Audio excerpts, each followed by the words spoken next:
Hi, I'm Ravi Gururaj. I'm here at Moby Sparks 2012 in Bangalore. Great show so far, and looking forward to seeing more in the afternoon. Yeah, discovery is a huge problem. I mean, there's I don't know what the latest number is, some 900,000 apps out there.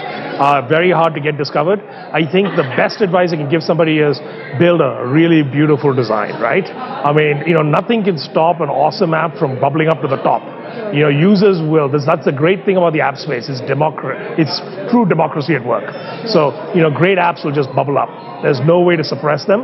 But, it's hard if you're a marginal app, just another replica, not great design, not stunning features and utility. It's not going to work, I'd say, in terms of apps themselves, I'm not talking about app platform companies or mobile ad companies, those are different. But if you're just thinking about an app itself, I would not worry too much about monetization up front. Honestly, I know it's maybe some people would say, what do you mean, don't worry about monetization? I would focus more on keeping the team lean and mean, keep your burn really low, get the users up there. Pinterest, Instagram, none of those guys ever thought about monetization, okay? Even Facebook didn't think about it till even after IPO. So I'd say build a kick-ass experience, build something that's awesome, that users love, that rave about, then you can have a world-class outcome, right? It's not, if you start, there's ways to build a lifestyle business. You can build a bunch of apps that maybe pay you a couple of bucks each. There's some utility for some vertical function. Yeah, you can make some living, okay? But, you're not going to build the Instagram that way necessarily, right? The truth is, you have to go either freemium, which is mostly free, premium is low, or you have to go, massive user base, right? That's the way it goes, and truly, there's no success story really out there where you charge 10 bucks an app and got millions and tens of millions of users. You name me one. After they're successful, people might charge, and then people use that as an example of somebody monetizing. It doesn't work the other way around, to be very frank.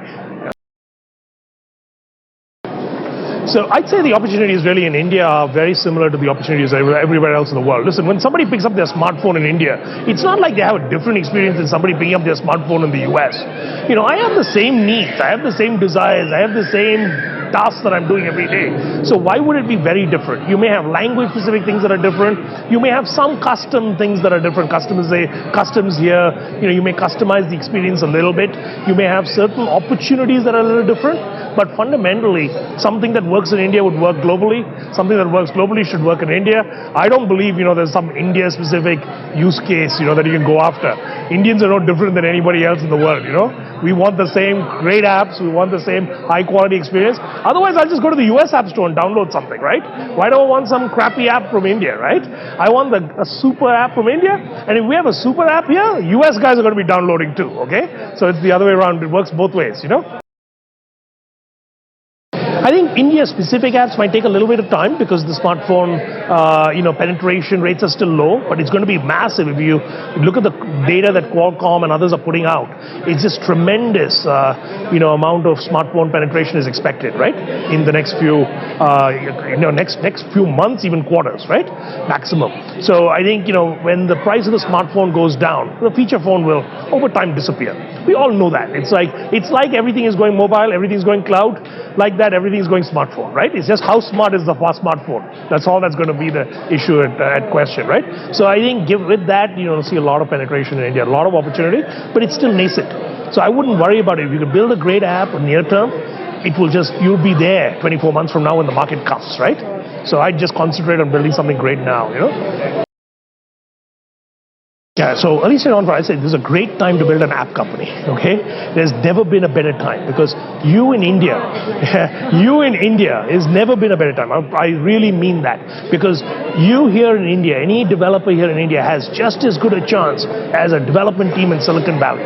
In fact, it's the one area where you could have a 3 or 4 person team. It's a kick-ass team and go out there and really dominate the world, okay? You cannot do it in any other discipline. You cannot even do it in sport unless you're an individual, right? Even there you need a whole ecosystem to train you and everything. Here, 4 great people, right, can go out and really build something that can get distribution everywhere in the world, get monetization everywhere in the world like never before. I mean, you don't even have to take a flight to build $1 billion company, okay? So, there you go. So, that's why I'm a true believer, I just think it's going to be possible. We just need a few examples, right?